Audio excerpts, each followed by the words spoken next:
हमारी संस्कृति, हमारे संस्कार सदा रहें हमारे साथ। सब्सक्राइब करें तिलक।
देवी, पुत्र यदि गलती कर रहा है तो उसका योग्य मार्गदर्शन करना उसके माता पिता का धर्म है। मार्गदर्शन करने के बाद भी यदि पुत्र अपनी गलती नहीं सुधार रहा है तो उसे दंड देना भी तो माता पिता का धर्म है।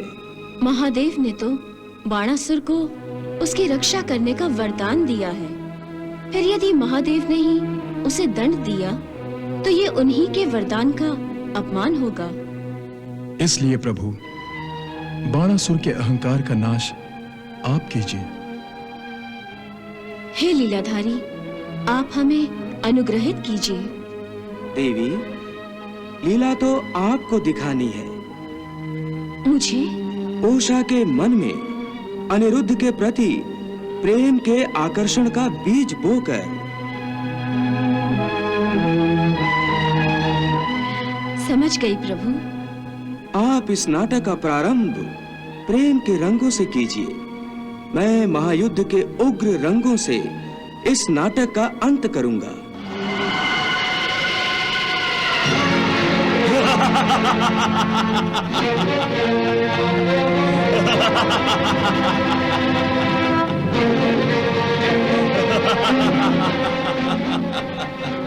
क्या बात है महाराज? आज मैं बहुत खुश हूँ कुभांड, बहुत खुश हूँ। महाराज, आपकी इस खुशी का कोई कारण तो अवश्य होगा। कारण? तुम ही बताओ कुभांड, तुम हमारे प्रधानमंत्री हो, इतना भी नहीं बता सकते? महाराज, कहीं आपको महादेव शिव शंकर ने कोई अभय वरदान तो नहीं दे दिया है?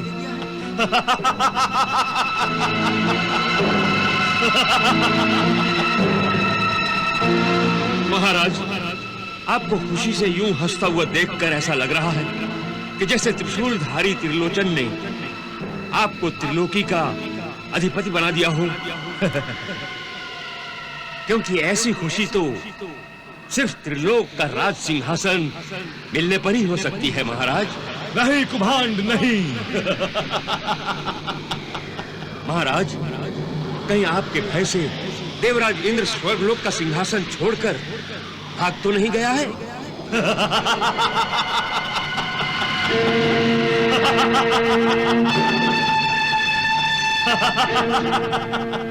महाराज, तो फिर आपके पिताश्री असुर राज बलि को, जिन्हें विष्णु ने बंदी बनाकर पाताल लोक में रखा हुआ था, कहीं आपने उनको विष्णु के चंगुल से तो नहीं छुड़ा लिया है? ऐसा कुछ नहीं हुआ है, ऐसा कुछ भी नहीं हुआ है कुभांड। महाराज, फिर आप इतने खुश क्यों हैं? क्योंकि मुझे युद्ध करने का अवसर प्राप्त होने वाला है कुभांड। ये साक्षात नीलकंठ भोलेनाथ का वचन है कि मुझे युद्ध करने का अवसर प्राप्त होने वाला है। युद्ध का अवसर? हाँ, युद्ध कुभांड। अब मेरी तलवार म्यान से बाहर आएगी। अब मेरे शर तुड़ीर में पड़े पड़े सड़ेंगे नहीं। अब मेरे सहस्त्र बाहु शस्त्र धारण करेंगे और मैं शत्रुओं के रक्त से स्नान करूंगा। इसलिए मैं खुश हूं कुभांड, इसलिए मैं खुश हूं। महाराज, परंतु आपको किसके साथ युद्ध करने का अवसर प्राप्त होगा? मेरे उस शत्रु का नाम तो मैं जानता नहीं कुभांड, परंतु इतना अवश्य जानता हूं कि मैं भगवान शिव शंकर के बराबरी वाले योद्धा से युद्ध करूंगा। कुभांड, युद्ध जब टक्कर का हो तभी मजा आता है। शेर अगर चूहे को मसल दे तो उसमें कोई आनंद नहीं, कोई मजा नहीं कुभांड, कोई मजा नहीं। ये युद्ध होगा कब? जब मेरा अग्नि ध्वज ध्वस्त होगा तब। मैं युद्ध करूंगा कुभांड, मैं युद्ध करूंगा।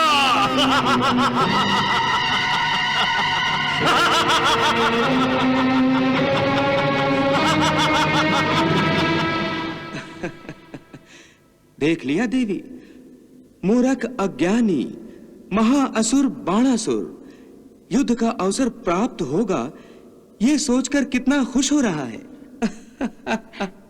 हाँ प्रभु, इसीलिए वो भगवान शिव शंकर की भविष्यवाणी के अनुसार अपने ध्वज के ध्वस्त होने की प्रतीक्षा कर रहा है कि जब ध्वज ध्वस्त होगा तो उसे युद्ध करने का अवसर प्राप्त होगा। परंतु वो ये नहीं जानता है देवी कि जब ध्वज ध्वस्त होगा तब स्वयं बाणासुर भी ध्वस्त हो जाएगा। ये आप क्या कह रहे हैं प्रभु? मैं सत्य कह रहा हूं देवी, हाँ मैं सत्य कह रहा हूं। यही संकेत तो महादेव शिव शंकर ने दिया है बाणासुर को, परंतु अपने बल और शौर्य के घमंड में रहने वाला बाणासुर शिव जी के संकेत को समझ नहीं पाया है। इसलिए वो अज्ञानी मूर्ख अपने ध्वज के शीघ्र ही ध्वस्त होने की इच्छा कर रहा है। परंतु शिव जी ने तो उसे अप्रत्यक्ष रूप में ध्वज की रक्षा करने को कहा है ना? हाँ देवी, ध्वज योद्धा का मान बिंदु है। ध्वज योद्धा का अभिमान होता है। ध्वज के अस्तित्व पर ही योद्धा का अस्तित्व निर्भर होता है। ध्वज का गिरना, टूटना अथवा ध्वस्त होना एक योद्धा के शौर्य का, बल का, पराक्रम का अपमान है। देवी, जो अपने ध्वज की रक्षा नहीं कर सकता, वो खुद की और अपने देश की रक्षा कैसे कर सकता है? जैसा कि मैंने कहा, ध्वज योद्धा के आत्मसम्मान का गौरवशाली प्रतीक है। जब ये प्रतीक ही नहीं रहेगा, तब उस योद्धा का कौन सम्मान करेगा? समझ गई प्रभु, समझ गई। अपने आप को सर्वशक्तिमान सिद्ध करने की महत्वाकांक्षा में अंधे होने के कारण बाणासुर महादेव शिव शंकर के संकेत के पीछे सत्य को देख और समझ नहीं पाया कि ध्वज के साथ साथ उसके अपने अस्तित्व का अटूट संबंध है। जब ध्वज का अस्तित्व नहीं रहेगा तो बाणासुर का अस्तित्व भी संकट में आ जाएगा। मुझे युद्ध प्राप्त होगा महारानी, मुझे युद्ध प्राप्त होगा महारानी, मुझे युद्ध प्राप्त होगा। मुझे लगता है कि मेरी इस तलवार की तपस्या सफल हो गई महारानी, सफल हो गई। तलवार की तपस्या महाराज? हाँ महारानी, तलवार की तपस्या। न जाने कितने काल तक म्यान की अंधेरी गुफा में पड़ी कठोर तपस्या कर रही थी महारानी, कठोर तपस्या कर रही थी। महारानी, मेरी युद्ध की कामना पूरी होने जा रही है। इस बात की आपको खुशी नहीं हुई? नहीं। क्यों महारानी, क्यों? इसलिए कि मैं स्त्री हूं, जिसका दूसरा रूप मां का होता है, जो जन्म देने को अपना सम्मान समझती है। मृत्यु का ये खेल जिसे आप युद्ध का नाम देते हैं महाराज, फिर भला उसे कैसे अच्छा लग सकता है? युद्ध में लाशों के ढेर लग जाएंगे, इस भय से ही मेरा कलेजा कांप उठता है महाराज। क्यों एक सामान्य स्त्री की भांति बातें कर रही हैं आप? महारानी, आप कोई सामान्य स्त्री नहीं, बल्कि वीरों के वीर शिवपुत्र बाणासुर की पत्नी हैं। भगवान शिव शंकर और माता पार्वती की पुत्र वधू हैं आप। आपका मन इस तरह युद्ध के विचार से भयभीत नहीं होना चाहिए महारानी, बल्कि उसे खुशी से बल्लियों उछलना चाहिए। महारानी, मैं जब शत्रु सेना के योद्धाओं की लाशों के ढेर लगा देता हूं, हाहाकार मचा देता हूं, तो आपके मन को नाच उठना चाहिए। महारानी, मेरे सामने देवेंद्र जैसे महापराक्रमी योद्धाओं के सिर झुकते हुए देखकर आपका सिर अभिमान से ऊंचा उठना चाहिए महारानी। और आप कह रही हैं कि आपको मुझसे डर लग रहा है। मैं क्या करूं? युद्ध के कारण मेरा मन अशांत हो जाता है, और युद्ध के बिना मेरा मन अशांत हो जाता है। महारानी, ऐसा लगता है मैं इस पृथ्वी लोक पर नहीं, किसी विशाल शमशान में खड़ा हूं। और महारानी, शांति मुझे शमशान का सन्नाटा लगती है। ऐसा लगता है कि युद्ध के बिना मैं जीवित ही नहीं हूं, मेरे शरीर से प्राण निकल गए हैं। और अब युद्ध के शुभारंभ का समाचार पाकर मुझे यूं लगता है जैसे मेरे मृतक शरीर में ईश्वर ने प्राण फूंक दिए हैं। महारानी, अब युद्ध होगा, अब युद्ध होगा महारानी।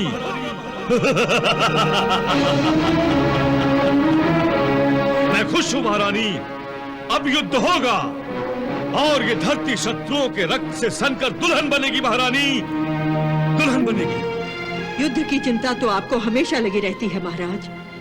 शत्रुओं के रक्त से धरती को दुल्हन बनाने की भी पड़ी रहती है, परंतु अपनी पुत्री के हाथ पीले करने के बारे में आप चिंता क्यों नहीं करते? इसलिए आप मुझसे रुष्ट है महारानी, परंतु आपको रुष्ट होने की कोई आवश्यकता नहीं, क्योंकि भगवान शंकर और माता पार्वती के आशीर्वाद से उषा का विवाह शीघ्र हो जाएगा। सच? हाँ महारानी, साक्षात माता पार्वती का यह वचन है कि वो उषा के लिए वर चुनेंगी। परंतु उषा का विवाह कब होगा महाराज? महारानी, मुझे ऐसा लग रहा है कि युद्ध और उषा का विवाह दोनों का एक दूसरे के साथ संबंध है। जब मेरा विजय ध्वज ध्वस्त होगा तब युद्ध भी होगा और उषा का विवाह भी होगा महारानी, उषा का विवाह भी होगा।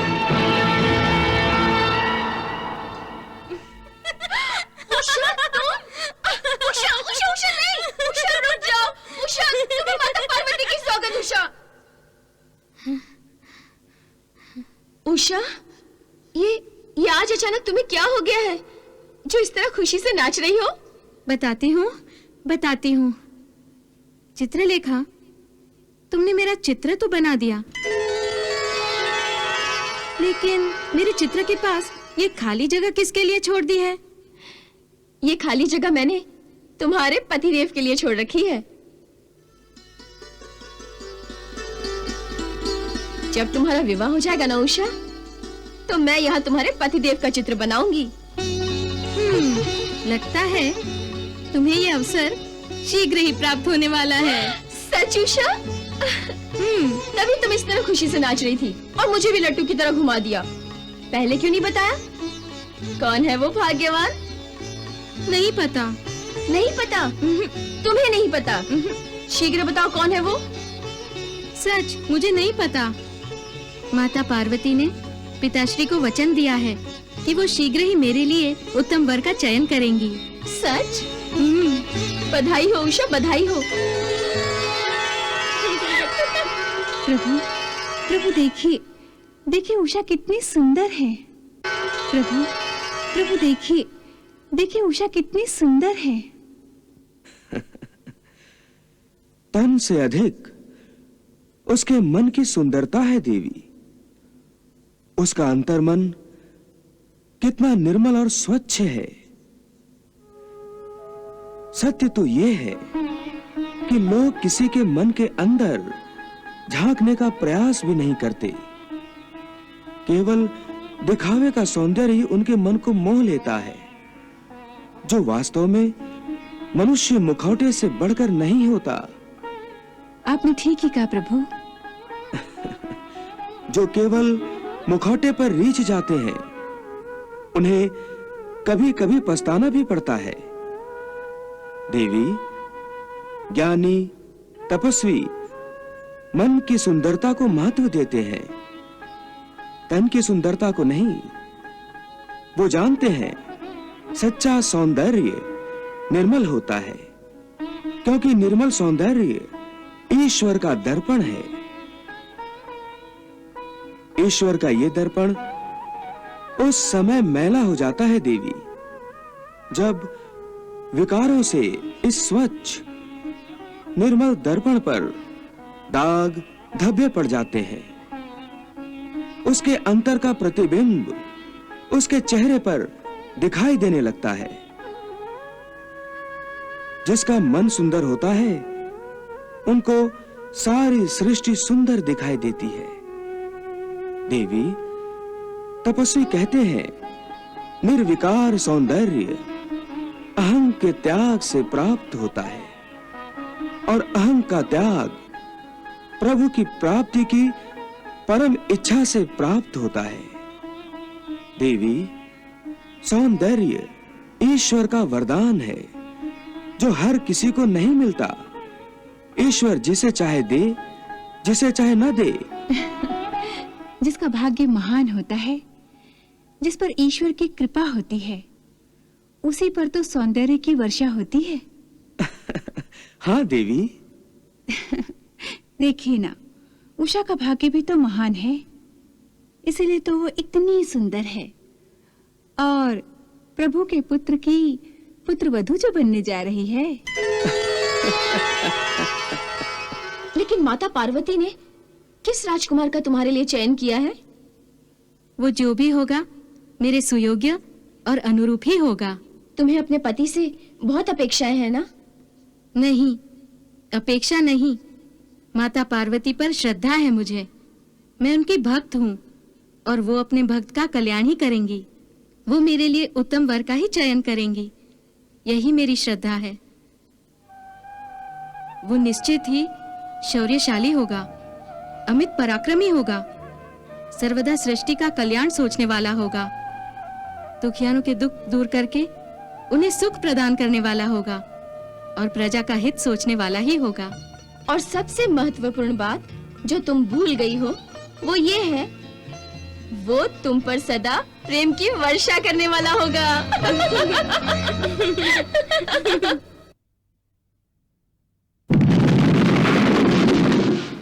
महारानी, महारानी, मेरा विजय ध्वज ध्वस्त हो गया है महारानी। अब मुझे युद्ध करने का अवसर प्राप्त होगा महारानी। मैं युद्ध करूंगा महारानी, मैं युद्ध करूंगा। परंतु आपका विजय ध्वज तो सुरक्षित है महाराज। विजय ध्वज? हाँ, वो देखिए।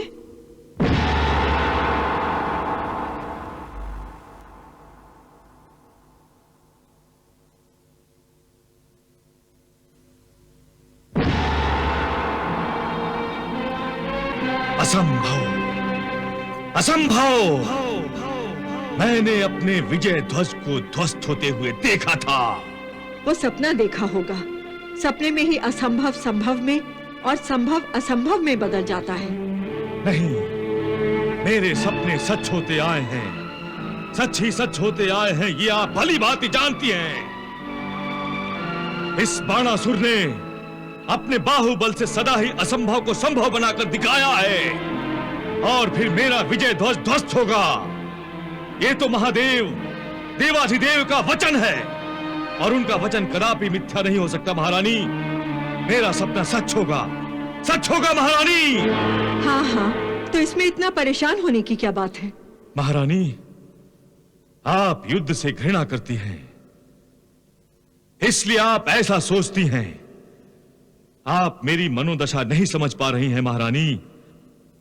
अपने ध्वज को ध्वस्त होता हुआ देखने के बाद जब मुझे यह पता चला कि वो सपना था, उस समय मुझे लगा कि मेरे मुंह तक आया घास गिर गया हो। चलिए सो जाइए।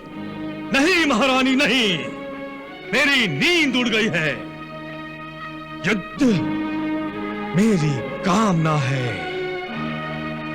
परंतु ये विजय ध्वज है कि ध्वस्त ही नहीं हो रहा, और जब तक मेरा विजय ध्वज ध्वस्त नहीं होता, मैं चैन की नींद नहीं सो सकूंगा महारानी, नहीं सो सकूंगा।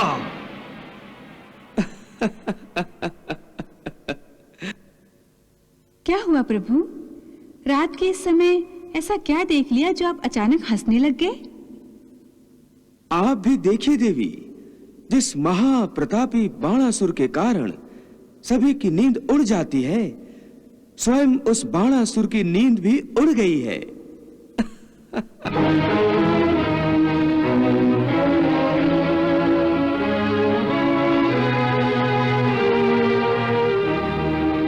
हाँ प्रभु। देवी, बाणासुर अब कभी चैन की नींद नहीं सोएगा। प्रभु, ये बाणासुर का दुर्भाग्य है। हाँ देवी, यह बाणासुर का दुर्भाग्य ही है, और उनका भी, जो अज्ञान, स्वार्थ, अहंकार और महत्वाकांक्षा के नाम पर चार शत्रुओं से मित्रता कर लेते हैं और उनके घेरे में आ जाते हैं। वो सभी दुर्भाग्य के मारे होते हैं, क्योंकि ऐसे लोगों पर नींद कभी प्रसन्न नहीं होती। सारी सारी रात वो आंखों ही आंखों में काट देते हैं। बाणासुर की भी यही दशा है देवी।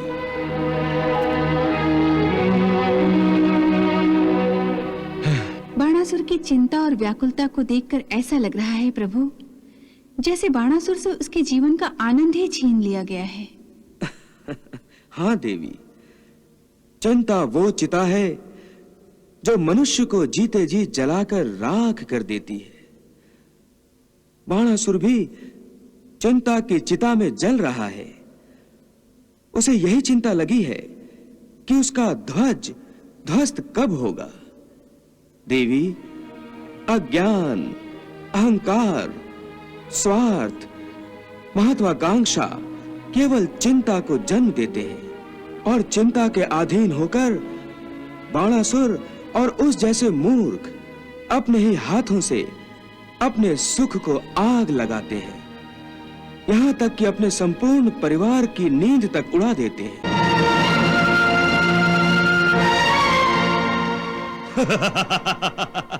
मंत्रियों, हमारे विजय ध्वज को प्रणाम करो, अंतिम प्रणाम। अंतिम प्रणाम? महाराज, आप ये क्या कह रहे हैं? हम ठीक कह रहे हैं कुमार। हम चाहते हैं कि हमारा विजय ध्वज ध्वस्त हो जाए, इसलिए आप सब इस विजय ध्वज के ध्वस्त होने से पहले इसे अंतिम प्रणाम करें।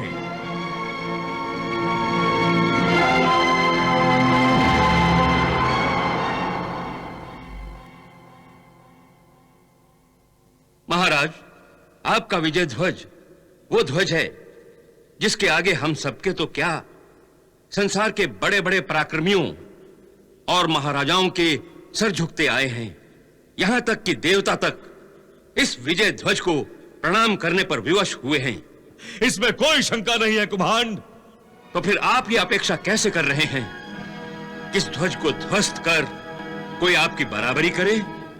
महामंत्री कुम्हांड, तुम ठीक कह रहे हो। देवता, दानव और मानव कोई हमारी बराबरी नहीं कर सकता। यदि कोई कर सकता है तो केवल भोलेनाथ शिव शंकर। हम में और भोलेनाथ में कोई अंतर नहीं है कुम्हांड। हम दोनों बराबर के शक्तिशाली और बराबर के योद्धा हैं। महाराज, आपकी असीम शक्ति भगवान भोलेनाथ के बराबर है। जब आप ये जानते हैं तो इसका अर्थ है कि इस ध्वज को कोई ध्वस्त नहीं कर सकेगा। हाँ, इसलिए हमने आदि माता पार्वती और भोलेनाथ शिवशंकर से प्रार्थना की है कि हमारा ध्वज ध्वस्त हो जाए। और हमें विश्वास है कि भोलेनाथ को हमारी प्रार्थना स्वीकार करनी होगी। इसलिए इस विश्वास के भरोसे हम अपनी पुत्री राजकुमारी उषा का एक नया और एक अनोखा स्वयंवर रचा रहे हैं। नया और अनोखा स्वयंवर? हाँ, अनोखा स्वयंवर, जिसमें यह ध्वज मुख्य भूमिका निभाएगा। महामंत्री कुम्हांड, तुम संसार के कोने कोने में घोषणा करवा दो कि हम राजकुमारी उषा का एक स्वयंवर रचा रहे हैं, और जो कोई राजकुमार स्वयंवर के अवसर पर इस ध्वज को ध्वस्त कर सकेगा, हम अपनी पुत्री राजकुमारी का हाथ उसके हाथ में दे देंगे। जो आज्ञा सुरेश्वर। कुम्हांड, हम शीघ्र, अति शीघ्र अपने विजय ध्वज को ध्वस्त होता हुआ देखना चाहते हैं। कुम्हांड, जाओ, घोषणा करवा दो।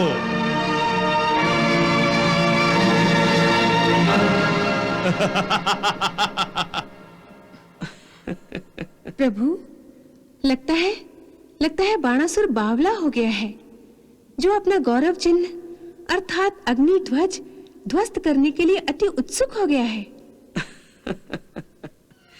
देवी, जब विनाश काल समीप आता है, तब मानव हो या दानव, सबके बुद्धि भ्रष्ट हो जाती है। और भ्रष्ट बुद्धि योग्य मार्गदर्शन तो करती नहीं। बाणासुर की यही दशा है देवी। देवी, जब मानव या दानव का सिर ईश्वरीय शक्ति के आगे विनम्रता से झुकता है, तब ईश्वरीय शक्ति उसे आशीर्वाद ही देती है। परंतु जब यही सिर आसमान में छेद करने लगता है और ईश्वरीय शक्ति को चुनौती देने का दुस्साहस करने लगता है, तब वही ईश्वरीय शक्ति उसे कठोर दंड देती है।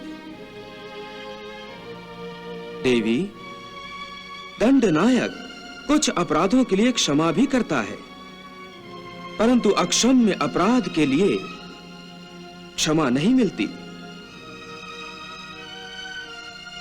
महादेव शिव जी से बराबरी करने का दुस्साहस करने वाले बाणासुर को क्षमा नहीं, दंड ही दिया जाएगा।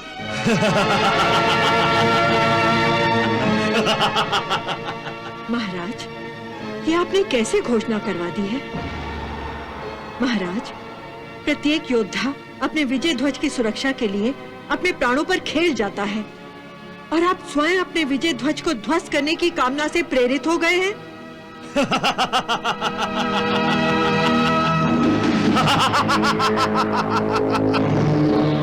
अपना ही ध्वज ध्वस्त करने की कामना का अर्थ है अपने ही हाथों से अपने ही पैरों पर कुल्हाड़ी चलाना, अर्थात अपना ही सर्वनाश करना। परंतु ये विजय ध्वज सामान्य नहीं है राजकुमारी उषा। महाराज बाणासुर ये बात क्यों नहीं समझते? ये विजय ध्वज साक्षात शिव पुत्र कार्तिकेय ने असुरराज को प्रदान किया है।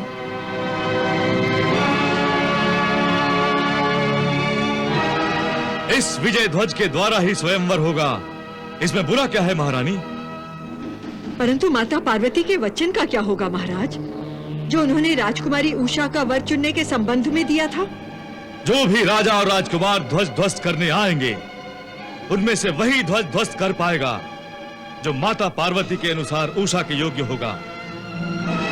अरुषा उसी यशस्वी राजकुमार के गले में वरमाला डालेगी। इस प्रकार स्वयंवर के कारण माता पार्वती का वचन झूठा नहीं हो सकता।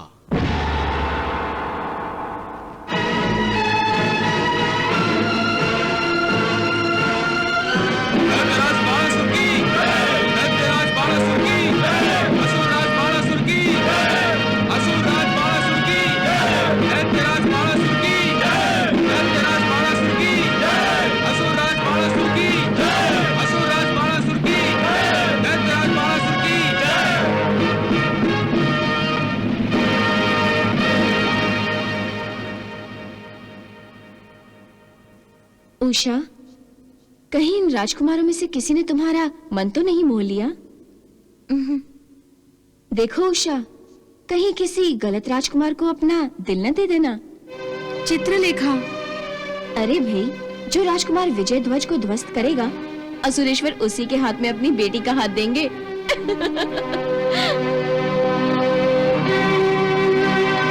असुरेश्वर, हे असुरेश्वर, अब कार्यक्रम शुरू करने की आज्ञा दीजिए।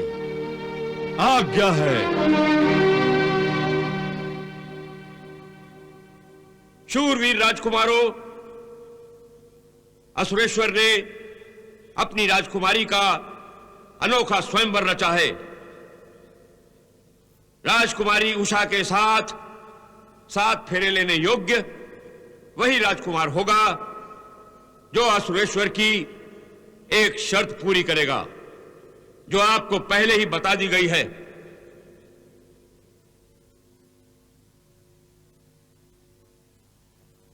ये ध्वज जिसे आप देख रहे हैं,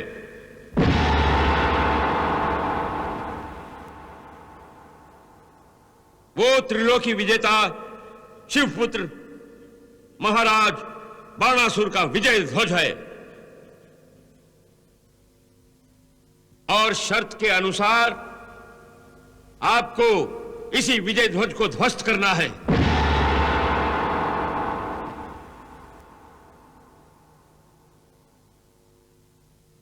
चिंतित मत होइए, यही तो स्वयंवर की शर्त है।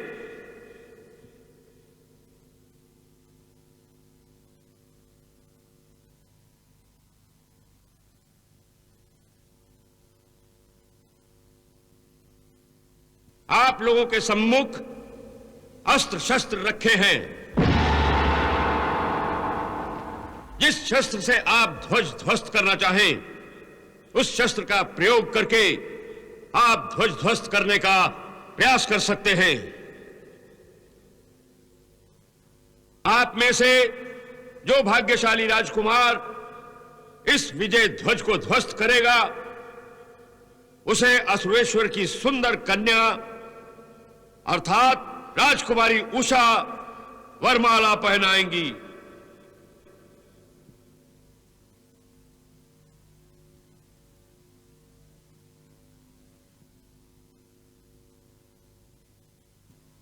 चित्रलेखा, क्या बात है राजकुमारी? यदि विजय ध्वज को ध्वस्त करने वाला राजकुमार माता पार्वती की इच्छा अनुसार नहीं हुआ और मैंने उसके गले में वरमाला डाल दी, तो ये तो अनर्थ हो जाएगा ना? हाँ, ये तो है। उषा, तुम मन ही मन माता पार्वती से प्रार्थना करो कि वही राजकुमार विजय ध्वज को ध्वस्त करे जिससे माता पार्वती तुम्हारा विवाह करना चाहती हैं। तुम ठीक कह रही हो सखी। मुझे संकोच और समस्या की इस घड़ी में माता पार्वती के शरण में ही जाना चाहिए। प्रधानमंत्री कुम्हांड, कार्यक्रम में विलंब ना करें। मैं अपना ये अग्नि ध्वज शीघ्र अति शीघ्र ध्वस्त होते हुए देखना चाहता हूं। आप राजकुमारों को कार्यक्रम शुरू होने का संकेत दें। जो आज्ञा महाराज।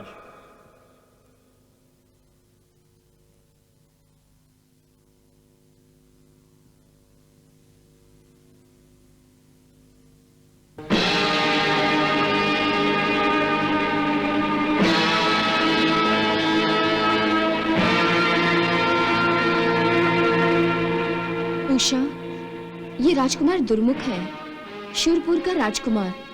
ये बड़ा ही अत्याचारी और दुराचारी है।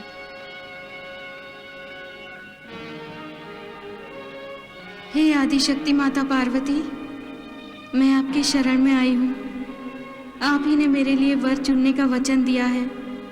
मुझे बताइए, क्या ऐसे दुराचारी के साथ मेरा संजोग होगा? मेरा भविष्य आप ही के हाथ में है माता श्री। मेरे भविष्य की रक्षा कीजिए, मेरे भविष्य की रक्षा कीजिए माता।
उषा, लगता है माता पार्वती ने तुम्हारी प्रार्थना सुन ली है।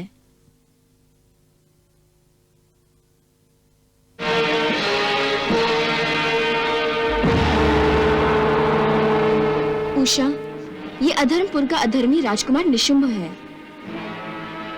ये बड़ा ही अनाचारी, अत्याचारी और दुरात्मा है।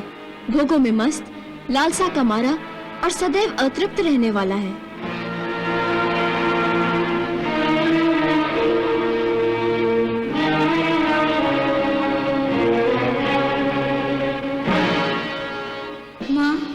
मेरी लाज रखो, मेरी लाज रखो माँ।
कुमांड, ये क्या हो रहा है?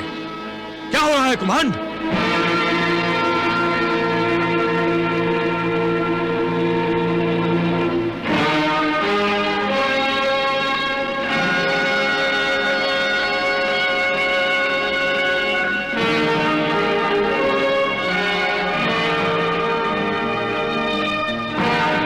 कुभांड ने धनुष इतनी आसानी से उठा लिया, परंतु इसी धनुष को उठाते उठाते राजकुमार नीचे गिर पड़ा। आश्चर्य की बात है।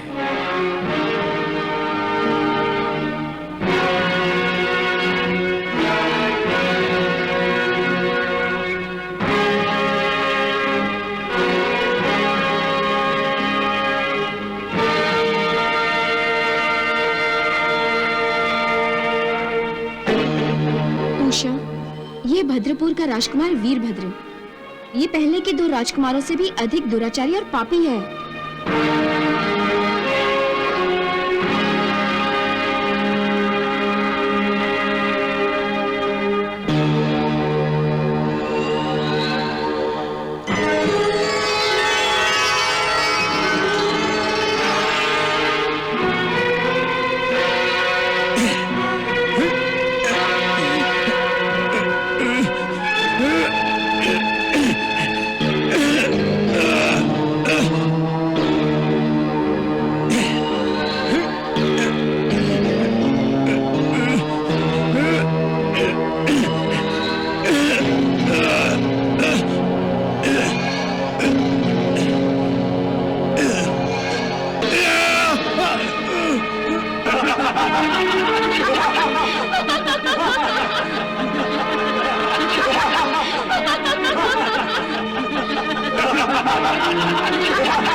हे असुरेश्वर, क्या ये स्वयंवर हमारा अपमान करने के लिए आयोजित किया गया है?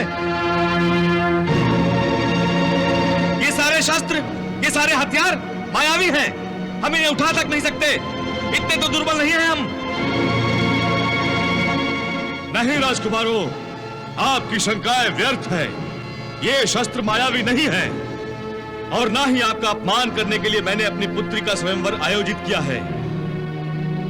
यदि आप सचमुच अपनी पुत्री का स्वयंवर करना चाहते हैं तो हमें हमारे अपने शस्त्रों से इस विजय ध्वज को ध्वस्त करने की अनुमति दीजिए। अनुमति दीजिए, अनुमति दीजिए, अनुमति दीजिए। अनुमति है।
दिशाओं के राजकुमारों ने मेरा विजय ध्वज ध्वस्त करने में यश प्राप्त नहीं किया तो क्या हुआ? मैं स्वयं अपना विजय ध्वज ध्वस्त करके रहूंगा। रुक जाइए महाराज। नहीं कुम्हांड, नहीं, मुझे कोई नहीं रोक सकता। मैं ये विजय ध्वज ध्वस्त करके रहूंगा। नहीं महाराज, रुक जाइए। एक बार फिर से सोच लीजिए। नहीं कुम्हांड, नहीं, मैंने सोच लिया है। मुझे युद्ध चाहिए और युद्ध के लिए इस ध्वज का ध्वस्त होना अति आवश्यक है। इसलिए मैं इसी क्षण इस विजय ध्वज को ध्वस्त कर रहा हूं कुम्हांड। जय महादेव।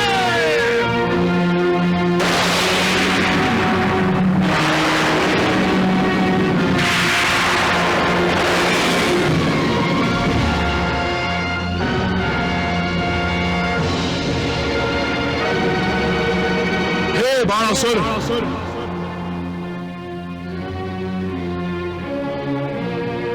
ज्येष्ठ शिवपुत्र कार्तिकेय के प्रदान किए हुए इस अग्नि ध्वज के ध्वस्त होने का समय अब तक नहीं आया है।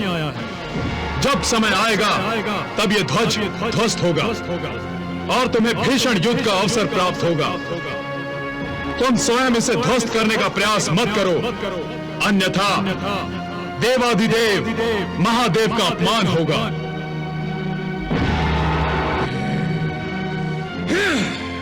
कृष्णा